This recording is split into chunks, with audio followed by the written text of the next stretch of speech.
नमस्कार दोस्तों, मेरा नाम है शशंकर तिवारी और आप देख रहे हैं आपका अपना YouTube channel exam warriors package. RRB group D को लेकर के काफ़ी सारे कैंडिडेट के अंदर एक चीज़ थी कि कब आएगा आंसर की। फाइनली आंसर की आ गया और आप सब ने अपने अपने मार्क्स चेक भी कर लिए।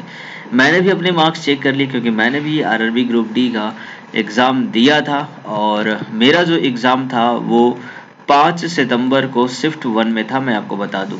ठीक है, 5 सितंबर को शिफ्ट 1 में मेरा पेपर था और मैंने ये पेपर दिया और अपनी रैंकिंग मैंने रैंक आईक्यू पे चेक कर ली है। उम्मीद करता हूँ कि आप भी अपनी रैंक आईक्यू पे रैंकिंग चेक कर लिए होंगे और अगर नहीं चेक किए हैं तो ज़रूर चेक कर लीजिए, क्योंकि वहीं से मैं आपको बताने वाला हूँ कि क्या आपका फाइनल सिलेक्शन होगा और ये आप कैसे पता कर पाएंगे कि आप फाइनली सेलेक्ट हो पाएंगे। नहीं, मैं फाइनल सिलेक्शन की बात कर रहा हूँ, पीईटी की बात नहीं। पीईटी तो हो जाएगा, नंबर थोड़े कम भी हैं तो पीईटी हो जाएगा, बट फाइनल सिलेक्शन के लिए कितने नंबर्स की ज़रूरत होगी वो हम आपको बताने वाले हैं। ओवरऑल रैंकिंग का क्या इम्पैक्ट होगा आपके ऊपर और जो आपकी कैटेगरी रैंक आ रही है उसको किस तरीके से आप समझेंगे, इन दोनों ही बातों को हम समझेंगे। और इसके अलावा मैं बता दूं कि मैंने जो चेक किया है तो मेरा जो परसेंटाइल स्कोर आया है वो 91.1% आ रहा है रैंक आईक्यू पे। अब इस परसेंटाइल स्कोर का क्या मतलब है वो भी आपको इस वीडियो में समझाने वाले हैं, तो सब कुछ डिटेल में आपको समझाऊंगा। वीडियो को लास्ट तक देखिएगा, सारी चीज़ें क्लियर हो जाएंगी और डेफिनेटली आप ये फाइनली पता करने में कामयाब हो पाएंगे कि आपकी रैंकिंग के अकॉर्डिंग आपका सिलेक्शन फाइनली हो पाएगा या नहीं हो पाएगा। ठीक है, तो वीडियो अगर अच्छा लगे तो जरूर आप इसे लाइक करिए और चैनल को सब्सक्राइब कर दीजिए ताकि जो भी रेलवे से रिलेटेड अपडेट हो जो आपके लिए इंपॉर्टेंट होते हैं वो सारी चीज़ें आपको यहाँ पे मिलती रहती हैं, तो जरूर चैनल को सब्सक्राइब कर लीजिए। चलिए, तो पहले हम यहाँ पे बात करेंगे अपने स्कोर को लेकर के। तो देखिए, मैंने यहाँ पे रैंक आईक्यू पे चेक किया मैंने अपना स्कोर। तो यहाँ पर जब मैंने चेक किया तो मैं पहले आपको बता दूं कि मैंने जो टोटल क्वेश्चन अटेम्प्ट किए थे वो कुल क्वेश्चन मैंने 80 अटेम्प्ट किए थे। ठीक है, जिसमें से मेरे 4 क्वेश्चन जो हैं वो रॉन्ग दिखाए जा रहे हैं, जो कि गलत हैं भी। ठीक है, मेरे आंसर की में कोई ऐसी दिक्कत मुझे समझ में नहीं आई, आंसर की सही था। तो 4 प्रश्न गलत हैं और इस तरीके से मेरे 76 जो हैं वो करेक्ट क्वेश्चन माने जाएंगे और 4 रॉन्ग है। इसकी वजह से 1.33 मार्क्स यहाँ से मेरे जो हैं वो डिडक्ट हो जाएंगे और ऐसा करने की वजह से मेरे जो मार्क्स ओवरऑल रॉ जो स्कोर आ रहा है वो 74.667। ठीक है, ये आ रहा है मेरा रॉ स्कोर। तो रॉ स्कोर इतना है। मैंने नेगेटिव सिर्फ और सिर्फ 4 प्रश्न किए हैं और इस बात पे मैंने बहुत ज़्यादा फोकस्ड भी किया था। जब मैं प्रिपरेशन कर रहा था तो मैं इस बात पे ज़्यादा फोकस करता था कि मेरे क्वेश्चन गलत ना हो, भले ही मैं कम अटेम्प्ट करूं चलेगा बट रॉन्ग नहीं करना चाहिए, क्योंकि ज़्यादातर जो मैंने देखे स्टूडेंट कुछ लोगों के 90 या 95 97 क्वेश्चन अटेम्प्ट कर रहे हैं, लेकिन उसमें उन्होंने 20 क्वेश्चन गलत कर दिया, 25 क्वेश्चन गलत कर दिया। तो इसकी वजह से उनकी जो नंबर्स है ना वो 60 65 इस तरीके से बन रहे हैं। तो कहीं ना कहीं इसका नुकसान हो जाता है, आप ज़्यादा अटेम्प्ट करते हैं और ज़्यादा गलत हो जाते हैं। तो अटेम्प्ट कम रहे, एवरेज रहे और आपकी जो रॉन्ग क्वेश्चन है वो भी बहुत मिनिमम रहे तो बहुत ही अच्छा है। तो इस तरीके से मेरे जो नेगेटिव हुए हैं सिर्फ और सिर्फ 1.33 मार्क्स ही नेगेटिव हुए हैं। ठीक है, और जो टोटल मेरा रॉ स्कोर बना है 74.66 बना है। अब इस बेसिस पर अगर आप रैंक आईक्यू पे मैंने देखा तो रैंक आफ्टर नॉर्मलाइजेशन और बिफोर नॉर्मलाइजेशन ये 2 बातें इसमें लिखी जा रही हैं। तो देखिए, आफ्टर नॉर्मलाइजेशन बिफोर नॉर्मलाइजेशन क्या चीजें हैं। तो जो आपका रॉ स्कोर है वो इसके बिहाफ पे है। अब ये रैंक आईक्यू अपनी तरफ से प्रोडिक्शन करता है कि इसमें कुछ न कुछ नॉर्मलाइजेशन की वजह से जो मार्क्स है वो बढ़ेंगे और बढ़ने की वजह से आपकी जो रैंकिंग होगी वो कुछ इस तरीके से होगी। तो हम आफ्टर नॉर्मलाइजेशन के ही बेसिस पर इस चीज को देखेंगे। तो देखिए, यहाँ पर मेरा जो रैंक दिखाया जा रहा है जोन, मतलब मेरा जो जोन है वो इलाहाबाद जोन है। तो इलाहाबाद जोन में अभी तक 3461 स्टूडेंट हैं जिन्होंने अपना डाटा शेयर किया है और इसमें से मेरी जो रैंक है वो 60 आई हुई है। ठीक है, आफ्टर नॉर्मलाइजेशन। वहीं नॉर्मलाइजेशन की बात करें अगर हम ओवरऑल जितने भी जोन हैं सभी जोन के जो टोटल स्टूडेंट ने अभी तक अपने डेटा को शेयर किया है वो है 1,25,184 और इन सभी में से जो मेरा पूरे ऑल ओवर इंडिया की जो रैंकिंग है वो आई है 2406। ठीक है। तो इस तरीके से आप भी देख सकते हैं। आफ्टर नॉर्मलाइजेशन की ही बात करेंगे, क्योंकि बिफोर नॉर्मलाइजेशन में आपकी रैंकिंग ज़्यादा ही रहेगी, क्योंकि नंबर्स जितने एक्चुअल रॉ मार्क्स होता है उसी के ऊपर ये बताया जाता है। तो आफ्टर नॉर्मलाइजेशन में क्या होगा कि नंबर्स आपके डेफिनेटली यहाँ पे बढ़ेंगे। तो ये मेरी जोन वाइज ओवरऑल रैंकिंग है, और यहाँ पर overall ranking all over India दिखाई गई है। इसके बाद हम बात करेंगे कैटेगरी रैंकिंग। तो देखिए कैटेगरी रैंक आफ्टर नॉर्मलाइजेशन जो है, उसमें मेरा जो रैंक आया है वो 12 आया है आउट ऑफ 340। अब इसका क्या मतलब है, तो यहाँ भी देख लीजिए, बिफोर में मेरा 21 रैंक आ रहा था, जो कि आफ्टर में 12 हुआ है। तो एक्चुअल में यहाँ पे 340 जो बच्चे हैं, वो जोन जो कि इलाहाबाद जोन है मेरा, वहां से मेरी कैटेगरी, मेरी जो कैटेगरी है वो क्या है, ईडब्ल्यूएस है। इस तरीके से आप भी अपने कैटेगरी वाइज जरूर अच्छे से चेक करें। तो ईडब्ल्यूएस के टोटल 340 स्टूडेंट थे जिन्होंने अपने डाटा को शेयर किया, और उसमें से मेरी जो रैंक आई हुई है वो 12 आई हुई है, ठीक है, आफ्टर नॉर्मलाइजेशन। और अगर वही category normalisation all over India की बात करें, टोटल जो आरआरसीज हैं सभी आरआरसीज को मिला करके बात करें, तो आफ्टर नॉर्मलाइजेशन में मेरी जो रैंकिंग आई है वो 269 आई है आउट ऑफ 11,788। तो कुल मिलाकर देखा जाए तो अच्छी रैंकिंग है ये, ठीक है। और अब हम बताएंगे कि किस तरीके से आप ये पता कर पाएंगे कि इतनी रैंकिंग में भी क्या आपका होना पॉसिबल है या नहीं है, ठीक है। तो इतनी चीजें आप अपने चेक करेंगे रैंकिंग पे। इसके बाद जो एक्चुअल जो चीज यहाँ पे दी जा रही है वो काफी अच्छी चीज है कि आपको शिफ्ट, कैटेगरी, ब्रांच और शिफ्ट टॉपर, ये सारी चीजें भी यहाँ पर रैंक आके बताई जा रही है। देखिए शिफ्ट की जो मेरी रैंकिंग है वो 17 है, यानी कि जिस शिफ्ट में मैंने, जैसे कि मेरा फर्स्ट शिफ्ट था 5 सितंबर को, तो उस दिन टोटल बच्चे जो 911 बच्चों ने डाला है, उसमें से मेरी रैंकिंग 17 है। अब हम बात करते हैं शिफ्ट एवरेज की। तो देखिए ये एवरेज जो डाटा है ना, ये काफी ज्यादा हेल्प करेगा, क्योंकि एवरेज का मतलब है था कि मोस्टली जो स्टूडेंट है उनके नंबर्स कितने हैं। तो ये आ रहा है 43.77, और क्योंकि डाटा थोड़ा सा कम है और मैक्सिमम टू मैक्सिमम मान लिया जाए तो ये 50, 55 तक, 50 और 55 तक मैक्सिमम टू मैक्सिमम एवरेज बढ़ सकता है। ये भी बहुत ज्यादा मैं बता रहा हूँ, इतना भी जाना बहुत ही मुश्किल होगा शिफ्ट का एवरेज। वहीं कैटेगरी एवरेज की बात करें तो ये देखिए 52 दिखाया जा रहा है, जो कि मेरे नंबर्स, जो कि मेरा 74 है, उससे कहीं ना कहीं बहुत ही कम है। तो कितना भी बढ़ेगा तो 5 नंबर 6 नंबर बढ़ सकता है, इससे ज्यादा बिल्कुल भी नहीं बढ़ेगा।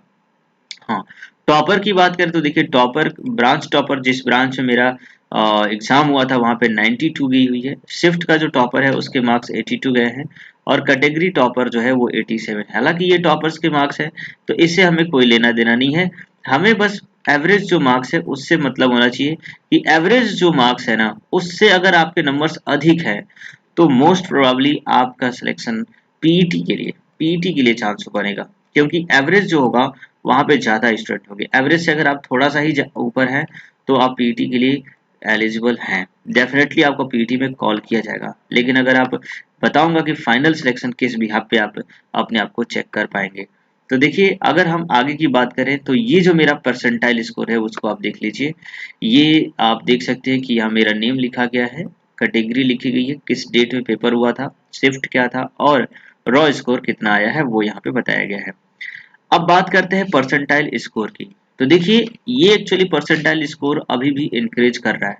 मैंने कल जब अपना परसेंटाइल स्कोर चेक किया था, तब मेरा जो परसेंटाइल स्कोर जो रैंक आईक्यू था उस पर दिखा रहा था 97.9, और आज जब मैंने चेक किया तो ये दिखा रहा है 98.13। तो ये इंक्रीज कैसे हुआ, तो देखिए आपके जितने मार्क्स है, जैसे मेरे मार्क्स जो है ना वो हैं 74.668, तो इस मार्क्स से नीचे के जो स्टूडेंट हैं अगर उनकी संख्या बढ़ती है जिन्होंने अपना डाटा शेयर करते हैं, तो मेरा परसेंटाइल स्कोर यहाँ पे बढ़ेगा। और अगर मेरे मार्क्स से ऊपर वाले बच्चे यहाँ पे डाटा शेयर करते हैं तो मेरा परसेंटाइल स्कोर घटेगा। इसी बिहाफ पे ये बढ़ता घटता रह सकता है, लेकिन इसमें बहुत ज्यादा अंतर आपको देखने को नहीं मिलता है। अगर कल जैसे 97.9 दिया था तो आज ये 98.1 दिखा रहा है। हो सकता है अगर मेरे से अधिक नंबर वाले बच्चे और इसमें शामिल होते हैं तो ये परसेंटाइल स्कोर थोड़ा सा कम भी हो सकता है, लेकिन बहुत ज्यादा कम या ज्यादा नहीं होगा। मोस्ट प्रोबेबली इसी के आसपास 0.12 नंबर्स के डिफरेंस में आएगा। और यहाँ पे लिखा भी गया है कि actual percentile will be different, this is used to calculate ranks which will be approximately same होता है एज द एक्चुअल रिजल्ट। तो नॉर्मली एक्चुअल रिजल्ट में भी आपका जैसे मेरा 98 पॉइंट दिखा रहा है, तो मैं ये मान के चल सकता हूँ कि मेरा जो परसेंटाइल स्कोर होगा वो 95 मिनिमम हो सकता है। ठीक है, इससे कम तो बिल्कुल भी नहीं होगा, और मैक्सिमम 98 तो दिखा ही रहा है, इससे में भी बढ़ेगा नहीं, क्योंकि ये हमसे ज़्यादा जो नंबर्स बच्चों को लाए हैं वो यही है। ठीक है, तो 98 से 95 के बीच में रह सकता है। तो अगर इतना परसेंटाइल स्कोर है तो इसका मतलब ये है कि मेरे से ज़्यादा सिर्फ 2% ऐसे बच्चे हैं जिनके स्कोर हैं। अब इससे ये पता चलेगा कि सिर्फ 2% बच्चे हमसे ज़्यादा हैं, तो डेफिनेटली आरआरबी को जितने नंबर ऑफ कैंडिडेट लेने हैं क्या 2% में ही फुलफिल हो जाएंगे? तो ये हमें कैसे पता चलेगा? तो इसको आपको पता करने के लिए आपको देखना होगा आपके जोन की वैकेंसी को। देखिए, ये है हमारा Allahabad zone, north central railway, और इसमें आप अपनी अपनी कैटेगरी के अकॉर्डिंग चेक करेंगे कि टोटल पोस्ट कितनी है। तो देखिए, इलाहाबाद जोन में जो टोटल वैकेंसीज है वो है 4370, 4730। ठीक है, जिसमें से 2080 जो है वो यूआर की है, 678 है एससी की है, 317 एसटी की, 1175 ओबीसी की है, और 474 जो है वो ईडब्ल्यूएस की है। दैट मीन्स कि अगर आपकी रैंक आईक्यूपी आपकी जो कैटेगरी रैंक है, जोन वाइज कैटेगरी रैंक, आपको ये ध्यान में रखना होगा कि जोन वाइज जो कैटेगरी रैंक आपकी दिखाई जा रही है उसमें आपकी जो रैंक है ना वो आपके टोटल नंबर ऑफ वैकेंसी से कम होना चाहिए। दैट मीन्स कि अगर ये 474 रैंक दिखा रहा है और आपने देखा कि जब मैंने यहाँ पर अपना मैंने कैटेगरी रैंक चेक किया है, तो आपको मैं दिखाता हूँ मेरा कैटेगरी रैंक कितना दिखा रहा है। तो आप देखिए यहाँ पर category rank normalisation zone wise मेरा कितना दिखा रहा है, 12। हालांकि यहाँ पर ओवरऑल 340 ही बच्चे हैं अभी तक। ठीक है, तो ये भी एक सोचने की बात है कि क्योंकि टोटल बच्चों की अभी जो मार्क्स है वो शेयर नहीं किए गए हैं, तो 474 के अंडर में भी जितने भी रैंक आएंगे उन सभी का पक्का सिलेक्शन, यहाँ पे फाइनल सिलेक्शन होगा। अगर किसी की रैंक जो है वो 474 भी आती है तो भी उसका 100% सिलेक्शन होने की चांस बनी हुई है। उसी तरीके से अगर आप ओबीसी में हैं और आपकी रैंक 1175 तक बनती है तो आपका 100% बनने का चांस है।